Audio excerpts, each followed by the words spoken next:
Welcome to this week's Money Metals podcast, helping gold and silver investors during these turbulent times. Now, this week's market wrap with commentary and analysis from Money Metals Exchange, the company named Best Overall Precious Metals Dealer by Investopedia. Welcome to this week's Market Wrap podcast. I'm Mike Gleason. Coming up, don't miss our exclusive interview with Michael Dorenzo, President and CEO of the Silver Institute. Michael gives us some important background on what the Silver Institute is and why it exists, and the significant role it plays in raising awareness for silver in the marketplace. He also highlights the incredible industrial demand for the metal coming from applications like solar and electric vehicles, and what that is likely to mean for silver supply going forward. So be sure to stick around for another wonderful Money Metals interview with Mike Meharry and this week's guest, Michael Dorenzo of the Silver Institute, coming up after this week's market update. You've probably already seen the news about Moody's downgrade of the U.S. government's credit rating, but the biggest takeaway for us here at Money Metals is that so many people seem surprised. The reaction should have been, tell us something we didn't already know. Last Friday, Moody's cut Uncle Sam's credit rating by one notch from AAA to AA1. In doing so, they pointed out that successive U.S. administrations and Congresses have done nothing to reverse the trend of large annual fiscal deficits and growing interest costs. How could anybody not see this coming? Way back in November 2023, Moody's lowered its outlook on the U.S. government's credit from stable to negative. This is often a prelude to a downgrade in the country's AAA credit rating. And here we are. Moody's is merely the last of the major credit rating agencies to keep U.S. debt at a AAA rating. Standard & Poor's cut the U.S. sovereign rating a notch from AAA to AA+ in 2011. Fitch followed suit last year, citing the expected fiscal deterioration over the next 3 years. We've known for some time now that the federal government is in a downward fiscal spiral. The national debt surged over $36 trillion last fall, and despite some headlines generated by Doge, there is no sign that the spending is going to slow down. In fact, spending is up. The Trump administration blew through nearly $592 billion in April. That was 4.4% higher than April 2024's spending. At $4.16 trillion, spending is up 8.9% through the first 7 months of fiscal 2025. And the proposed federal budget for next year would add trillions to these already massive deficits. Stocks fell on the news about the Moody's downgrade, and bonds also sold off. The 10-year Treasury yield surged to nearly 4.6%, and the 30-year hit levels not seen in nearly 18 years. Again, this isn't surprising. Moody's reminds the world that the U.S. is mired in a fiscal mess with no political will to fix it. Why would you lend even more money to your irresponsible drunk uncle? The slide in demand for treasuries exacerbates a growing problem for the federal government. As yields rise, it becomes more and more expensive for the federal government to finance its borrowing and spending problem. Interest on the national debt cost $101.7 billion in April. So far in fiscal 2025, the federal government has spent more on interest on the debt than it has on national defense, $536 billion, or Medicare, $550 billion. The only higher spending category is Social Security, $907 billion. Uncle Sam paid $1.13 trillion in interest expense in fiscal 2023. It was the first time interest expense had ever eclipsed $1 trillion. Projections are for interest expense to break that record in fiscal 2025. Some people think the Federal Reserve can intervene with rate cuts and mitigate Uncle Sam's interest problem. But the fact is, the Fed has little control over the long end of the yield curve. This was apparent when Treasury yields spiked even after the Fed cut rates last year. The only thing the Fed can do is run quantitative easing, or QE. In QE operations, the central bank buys U.S. Treasuries on the open market, creating additional demand. This typically drives yields lower. However, there is a downside. When running QE programs, the Fed buys bonds with money created out of thin air. This is, by definition, inflation. In a post on X, Bridgewater Associates founder and billionaire Ray Dalio alluded to this, saying the U.S. debt problem is even bigger than the Moody's downgrade suggests because credit rating agencies only factor in the likelihood a country won't pay its debts. They won't factor in the likelihood of money printing by governments to pay their debts, leading to losses from the decreased value of money they're getting, rather than from the decreased quantity of money they're getting. The Moody's downgrade didn't tell us anything we didn't already know. It merely put the issue back in the headlines. Turning to gold and silver, the metals are having a pretty strong week. Gold has come roaring back and it's having its best week in a month and a half. The yellow metal is up more than $150 or 4.9% to come in at $3,374 an ounce. Silver's up about $1 to check in at $33.53, registering a weekly gain of 3.2%. But the real story is in the PGMs, with platinum surging 10.2% and currently trades at $1,113. Palladium is having a little less success as we're seeing a bit of a divergence between the price of the two metals.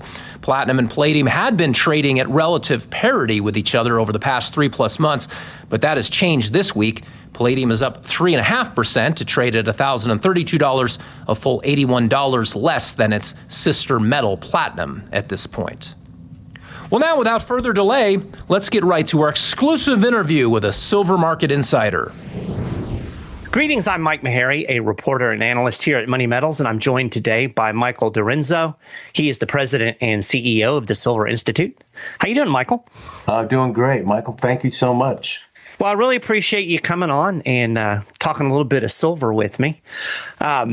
Before we dig into kind of the market and some things that are going on, I wanted to give you a chance just to real quick explain to folks exactly what the Silver Institute is and what it does.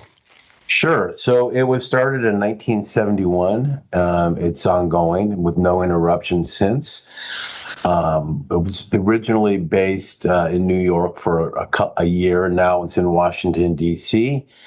Our members are the leading mining companies, refiners, end users of silver, and so forth. And, you know, we're charged with marketing silver. So we put together programs that will hopefully lead to greater demand and awareness for silver throughout the world. We're involved in programs in China, Peru, and Mexico, and in India.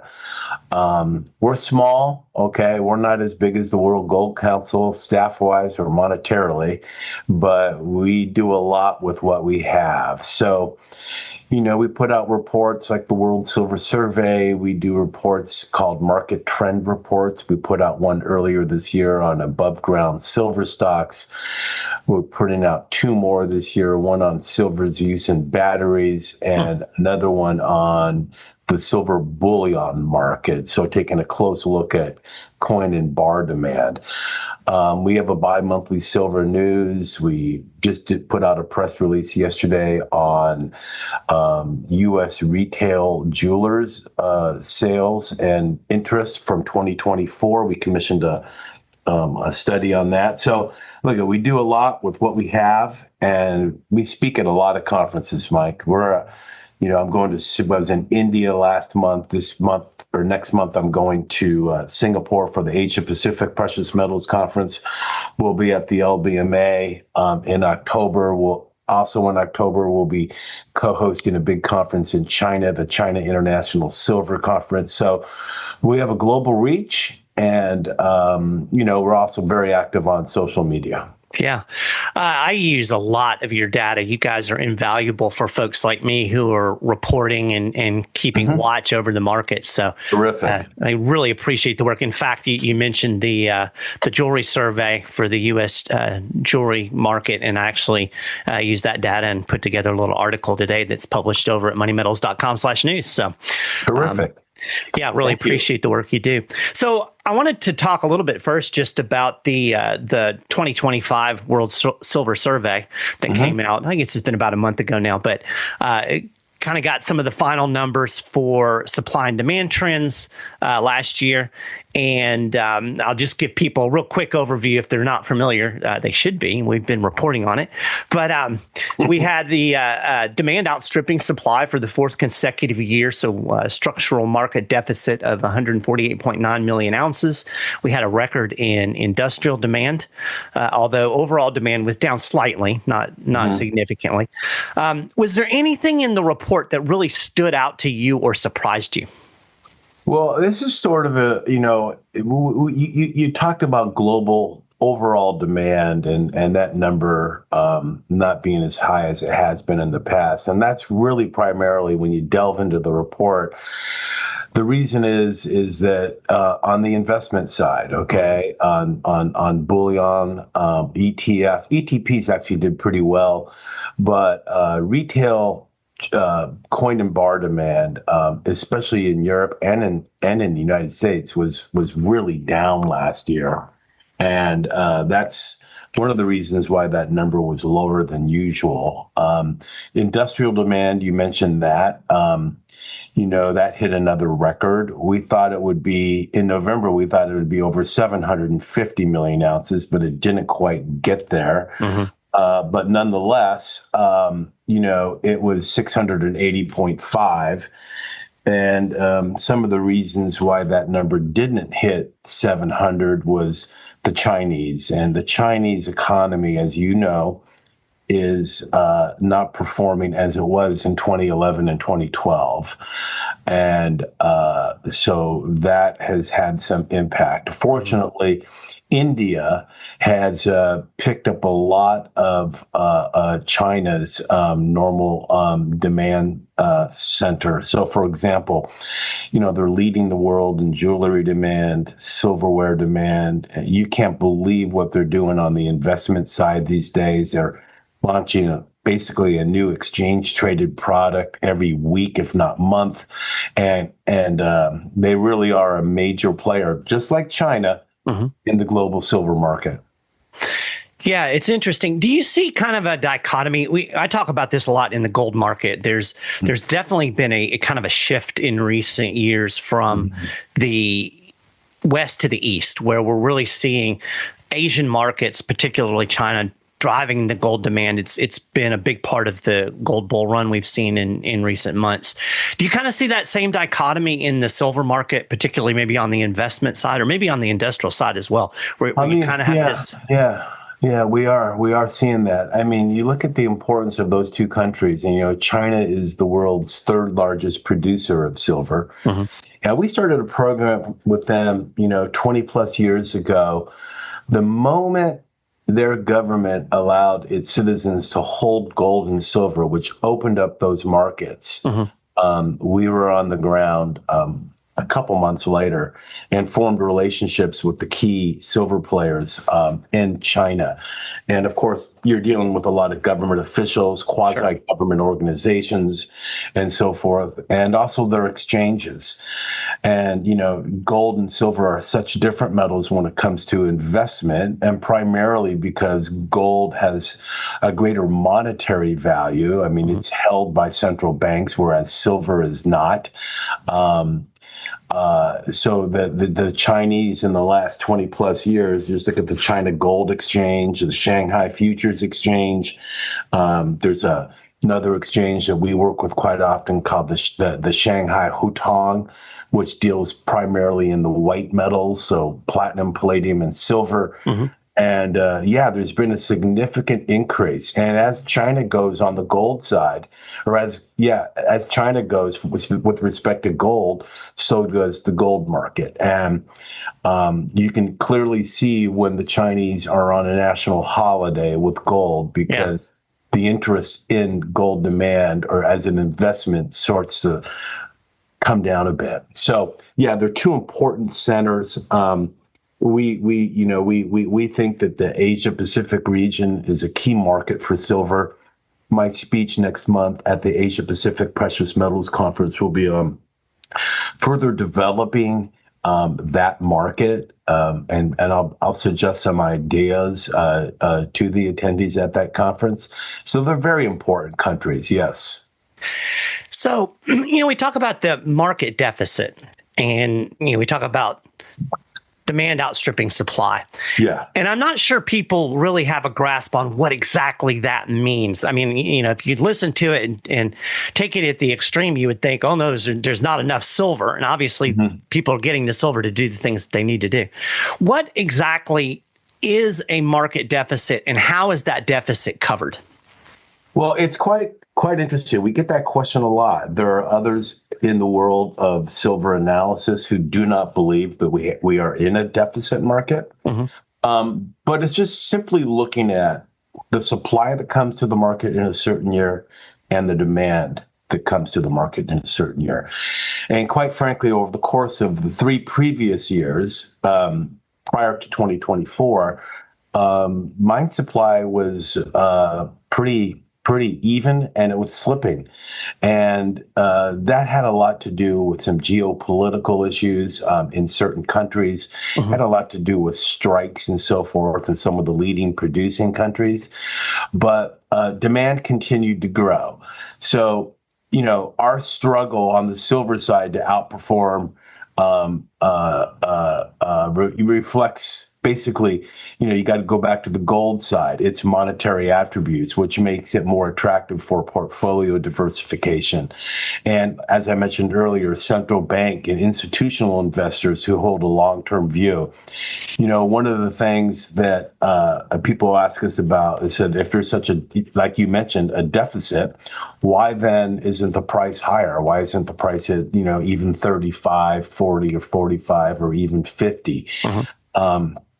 We feel that silver is a dual-use metal. You know that. Right. On the industrial side, it's also a store of value, and it has been for centuries. Its industrial demand, while it's robust, investors today still have a cautious look at the Chinese economy. But when you look at the deficit, the question you asked, we have a lot of silver above ground, and those stocks are being drawn down. You just have to go back just a few months ago. The importation of silver from London and from Asia with respect to the potential threat of tariffs, 25% tariffs coming in from Canada and Mexico. And we're proud that has been alleviated to a certain extent. You never know in this administration when that could change. But quite frankly, a lot of silver came over, a lot of gold came over.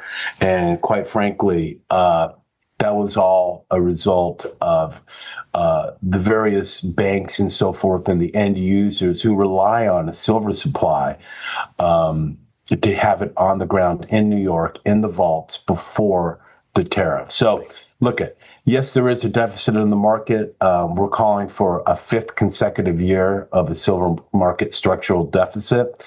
While it may not be as big as in years past, it still will be a deficit. And as mine supply ramps up throughout the world, if and when any new major silver deposits are discovered, that number could shrink. But for now, this is the case. And our consultants at Metals Focus, who have 35 plus employees, 8 offices across the world, are in regular contact with the major silver players.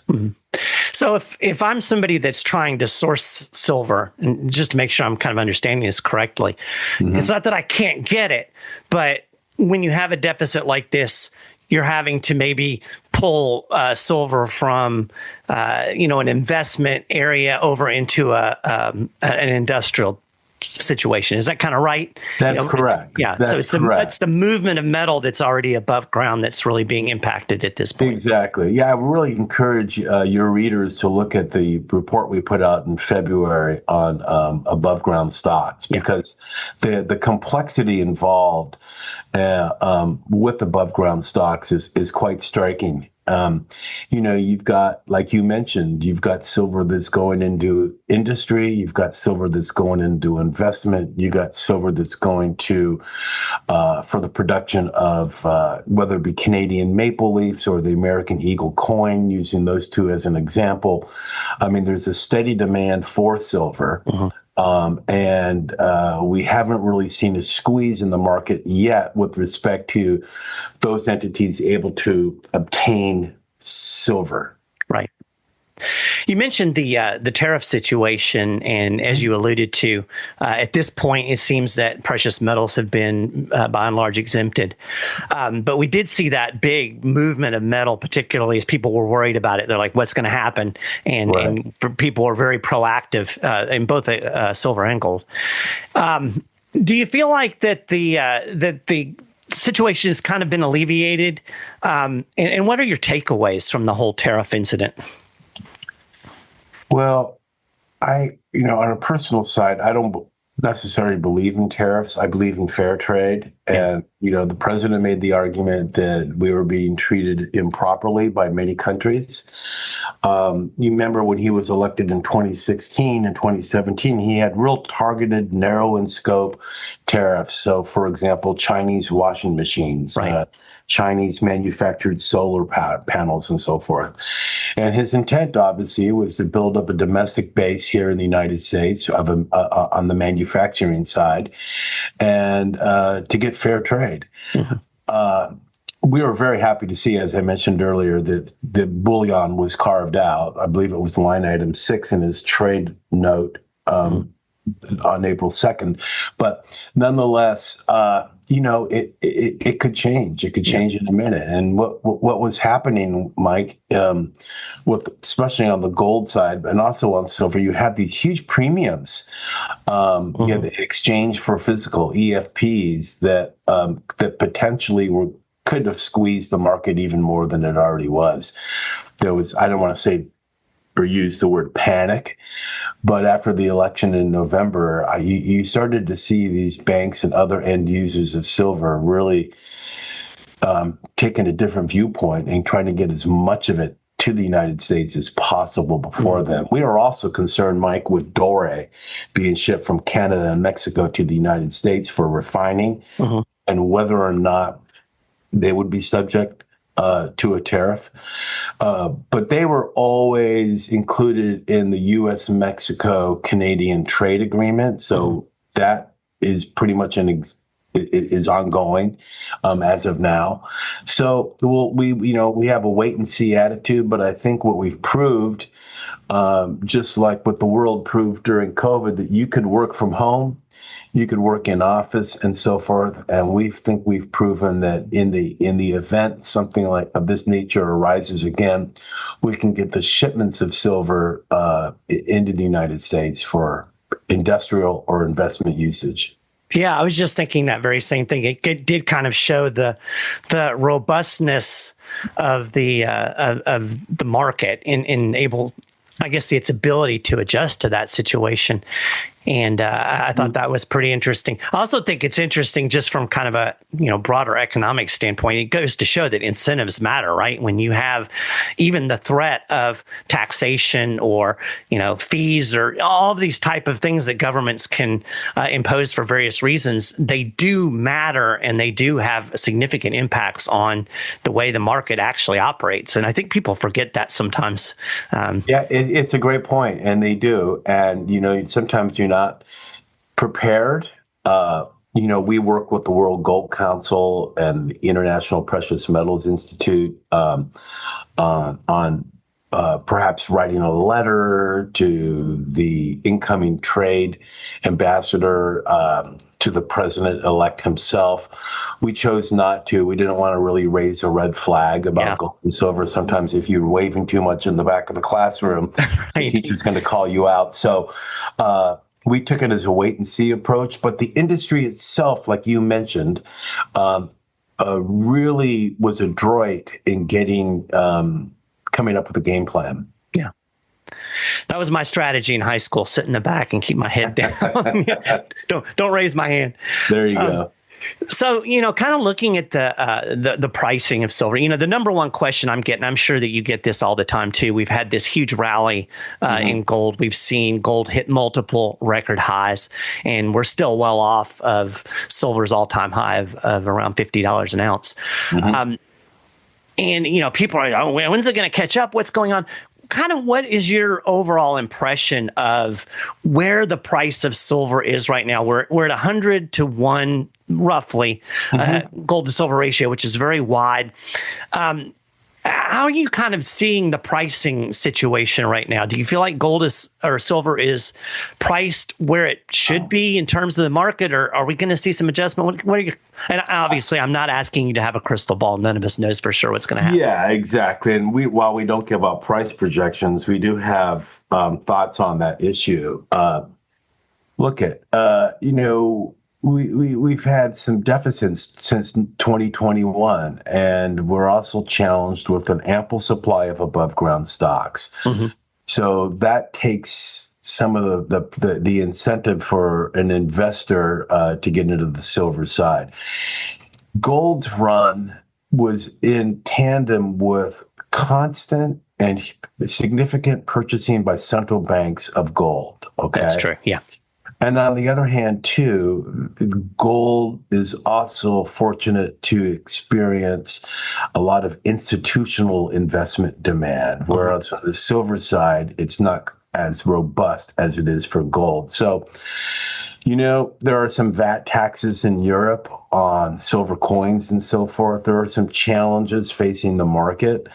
But we think that, when it tightens up again, institutional investors will come back into the market. And this is something that we're working on this year. Through our Silver Institute's membership and executive committee, we kind of want to go on a roadshow to some of these large institutions that are in the gold market and really start to point out some of the benefits of also taking a close look at silver. Because quite frankly, as the world becomes, greener, as electrification begins to, it already has, continues to take off, silver is going to play, obviously, an extraordinarily important role. And we think that when you're looking at countries that are focusing on climate, when they're focusing on solar energy, electric vehicles, and so forth, that silver is going to have a greater runway than some of the other precious metals, because it is a dual metal. It has uses in an industry, anything really that has an on and off switch. There's some silver contained within.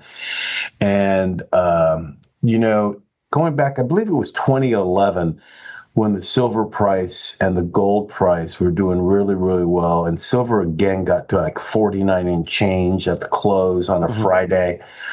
And everybody has sort of anticipated that the next week was going to take us over the $50 mark. And then that Sunday night, President Obama announced that Osama bin Laden had been shot, and all of a sudden everybody in the world felt, well, terrorism is over, and the risk is no longer there, and the gold and silver price suffered as a result.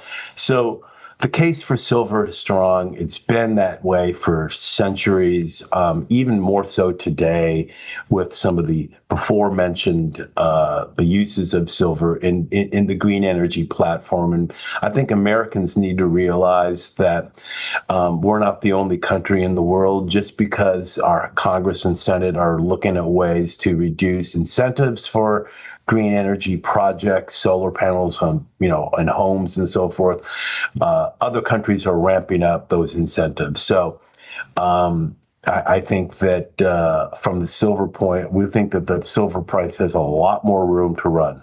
Yeah. I think it's interesting. You made a really good point. First off, I say this all the time. Americans, we tend to be a little bit myopic. We think, especially when it comes to investing, what's happening in America. And as I have become more and more immersed in precious metals, I've realized the impact and the importance of Asian markets and European markets that are out there. So I think that's I want to emphasize that point that you made. But I think it's also interesting, and I've been making this argument. I'm curious to see if you agree with me. But, the price of silver tends to be a bit more volatile because of its industrial use and people. So therefore, they're looking at the trajectory of the economy and the global economy. And sometimes if you have a recession, then that can, take a chunk out of industrial demand as demand for stuff goes down. But I've argued that because silver is so integral in the green energy movement, and the green energy movement's not going anywhere. And so much of it is driven and supported by government and official policy. I would argue that provides a little bit of support for industrial demand, even in the potentiality of a recession. Would you agree with that? Absolutely, 100%. I think that there are times when government, for certain industries, if not all, an incentive is great. I remember back in 2004, in the Bush administration, when the House and Senate passed an energy bill, and that energy bill included a provision for people to buy hybrid vehicles. You'd get a $2,000 federal state tax write-off, right? $700 state level write-off.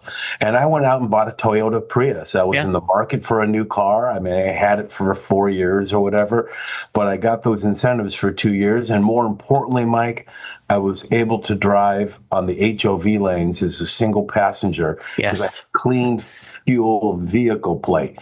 Now, I took a lot of ribbing from my friends for driving a Prius in the first place, but I got great gas mileage. The car ran like a top, and I got the incentive. So they do work even with somebody as pigeon-headed as I am. Yeah, like I said, we're developing a theme here. Incentives matter.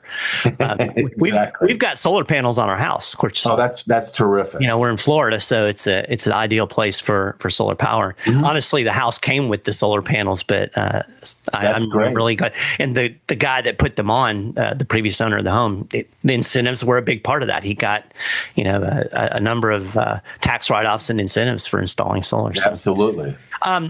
Along those same lines, I'm curious about this. We hear a lot about the green energy policy, and I'm sure that silver is also very important in the world of defense and military and national defense use. Do you have any sense of just how much silver is used in that? I'm sure it's not quite as transparent as some things, but it's not as transparent as it once was. In the 1940s through World War II up until the end of the 1960s, the U.S. government used to publish those numbers. Oh, really? Okay, and as did some other governments throughout the world, but it's rather opaque now. It's hard to get a handle on silver's use in defense. We think it is significant. We do write about it, not as much as some others do, but we do mention defense and military use in our World Silver Survey. That number is included in our other category when you're looking at overall demand. I mean, quite frankly, look at a Tomahawk missile, guided missiles, drones, they have to have some form of silver, right? And it just wouldn't operate otherwise. The question is how much? And, I don't have a number. I just don't have a number. We'd love to have a number that I could present to you and some of the others, but we know it's being used. They just don't report on it. Yeah. Well, it's better to say I don't know than to make up a number. So I actually appreciate that. Absolutely. I appreciate that answer. Don't know. But, it is interesting. You mentioned the fact that, the current administration is not as friendly to green energy as the previous administration. But it does seem like that this administration is pretty intent on ramping up defense spending. And of course, I think you're going to see a big jump in defense infrastructure in Europe, given the dynamics that are over there. So it's another interesting thing that could play on that. Sure. That's true. Yeah. Well, I really do appreciate you taking time. I know you're a busy man. Before we go, I do want you to have an opportunity to let folks know where they can find the Silver Institute. And if you've got anything really cool upcoming, tell us about that too. Sure. So I mentioned some of the reports we'll be putting out through the remainder of the year. In 6 months, in November, we'll be taking a look at the 2025 silver market, and we'll issue an interim report on it. We're looking forward to participating in some of these conferences and so forth. And, one of the great things that we're seeing more and more people do are podcasts and webinars and so forth. So we're very active in that. And but beyond that, you can contact us at our website at silverinstitute.org. You can sign up for our newsletter there. You can follow us on X and our dedicated page on LinkedIn, Silver Institute. And we put out two posts a week on average on various aspects of the market, whether it be on jewelry, whether it be on silver's use in electronics or what have you. We even put one out earlier this year on Silver is for Champions. And what I mean by that is that if you look at all the trophies throughout the world for major sporting events, America's Cup, the Super Bowl, the World Series, the Stanley Cup, of course, they're not made of gold, they're made of silver. Yeah. So silver is for champions. Even gold medals are silver, mostly. Even gold medals are silver. Exactly. Yeah. Exactly. We make that point as well. So, yeah, thank you, Mike, for this opportunity. I really appreciate it. Yeah, I really appreciate it. And we love the work that you do. As I've already mentioned, I find the information and data that you guys put out absolutely invaluable. And it really makes my job a lot easier. So I appreciate that and appreciate what you're doing. And we definitely love to have you back on as we move into the future and keep people aware of what's going on in the silver market. Anytime, Mike. Thanks again for the opportunity. All righty. We have a great day. Viewers. Thank you. Definitely great to get somebody from the Silver Institute, and I hope you enjoyed that interview. And that will do it for this week. Be sure to check back next Friday for our next weekly Market Wrap podcast. Check out the Money Metals Midweek Memo podcast as well. To listen to any of our audio programs, just go to moneymetals.com/podcasts or find them on places like Apple Podcasts, Spotify, or other podcast platforms. And as a big help to us, we would ask that you please like, subscribe, download, and rate our podcasts. Doing so helps us extend the reach of this material. Until next time, this has been Mike Leeson with Money Metals Exchange. Thanks for listening, and have a wonderful Memorial Day weekend, everybody. Thank you for joining us for this week's Money Metals podcast. Be sure to come back next week. And don't forget to subscribe to our podcast through iTunes. For answers to all of your questions, or to discreetly and securely buy or sell gold or silver coins, bars, and rounds, call 1-800-800-1865 or visit www.moneymetals.com. Our knowledgeable and no-pressure specialists are standing by to answer your call during business hours, Monday through Saturday. Or you can lock in your order online, 24 hours a day, 7 days a week. Again, visit us at www.moneymetals.com or call 1-800-800-1865.